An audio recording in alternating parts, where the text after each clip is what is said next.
you're a UFC fan, you have undoubtedly heard of the infamous Jon Jones. While he is certainly a very talented fighter, being the youngest light heavyweight champion in UFC history, he has also gained some notoriety for his legal troubles beginning over a decade ago. In 2012, Jon had his first arrest for driving while drunk. He was very lucky to have survived this incident. He actually got into an accident ramming his car into a lamppost. Scary stuff, but he would have learned his lesson, right? Nope. The next time he was arrested, it was for a hit and run. This time, he allegedly ran a red light and then hit another car being driven by a pregnant person.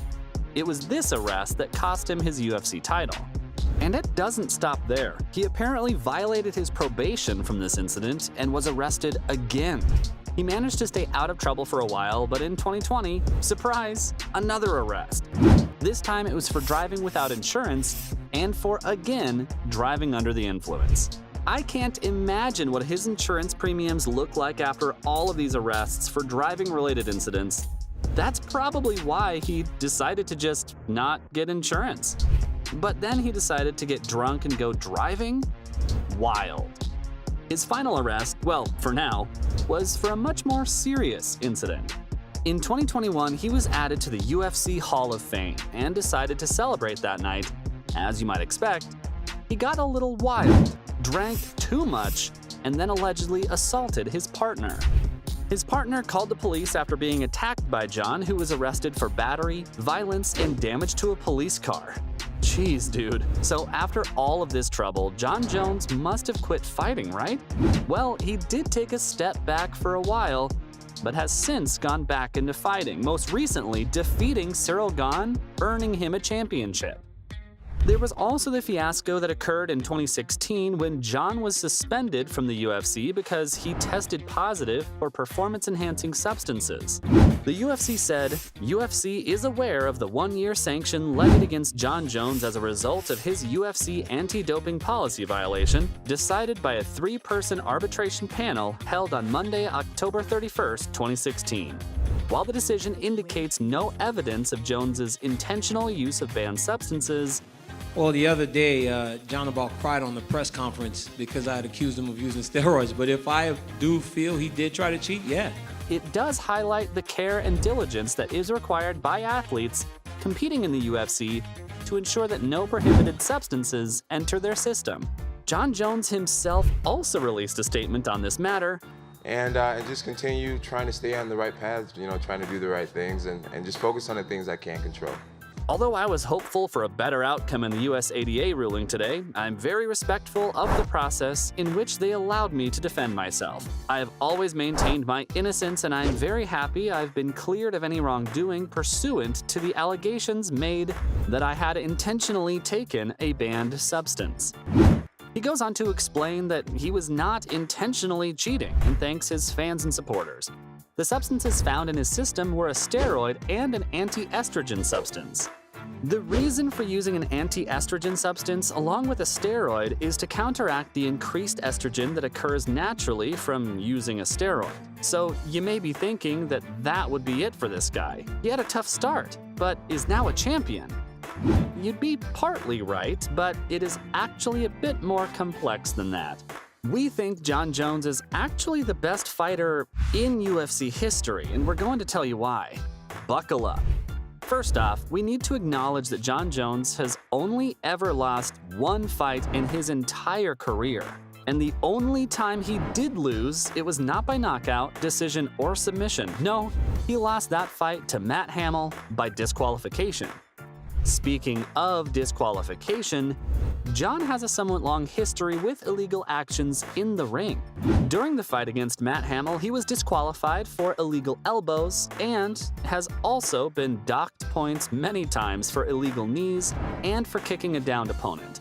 Referee Steve Mazzagatti has called a stop to this contest. Due to intentional elbows, there's been a disqualification of Johnny Bones Jones. Therefore, the winner is Matt Hamill. Guys, imagine your knees being illegal. What a world. Anyway, he also became the youngest light heavyweight champion at only 23 years old. He held that title from 2011 to 2015 and then won the championship again and held it from 2018 to 2020.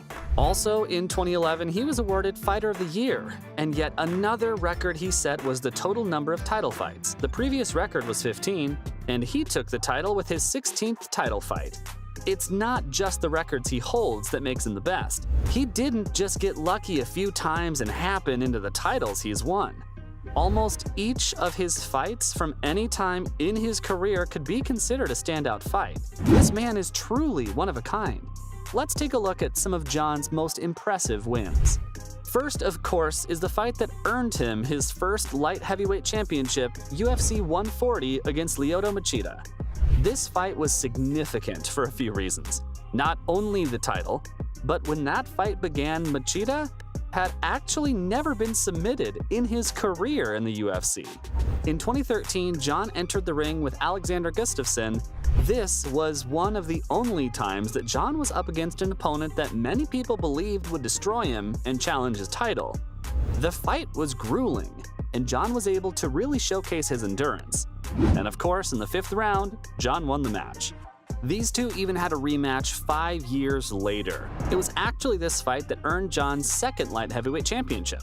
The rematch was just as exciting as the first match, and Jon was able to knock out Gustafsson in the 3rd round, 2 fewer rounds than the first match. Next, let's discuss one of Jon's most anticipated fights of his career, Jones versus Daniel Cormier in January of 2015. Not only was this fight hotly anticipated by Jon's fans and Daniel Cormier's fans, but UFC fans worldwide.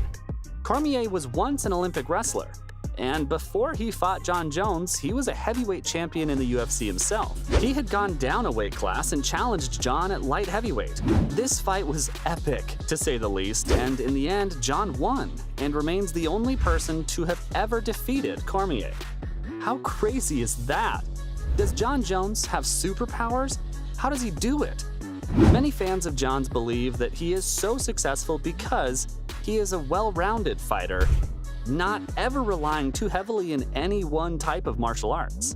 His style can best be described as a mix of jiu-jitsu, wrestling, Muay Thai, and other forms of mixed martial arts. So what do you guys think of Jon Jones? Are you a fan? Do you think that his wrongdoings should count against him as an athlete? Or maybe you believe that, in this case, fans should separate art from artist? We would love to hear all of your thoughts and let us know if you agree with us that despite his trouble with the law, he is undoubtedly the UFC's GOAT. If you haven't already, please like and share this video with your friends, and don't forget to subscribe to our channel. If you don't want to miss any updates or new videos, make sure to hit the notification bell. See you all in the next one.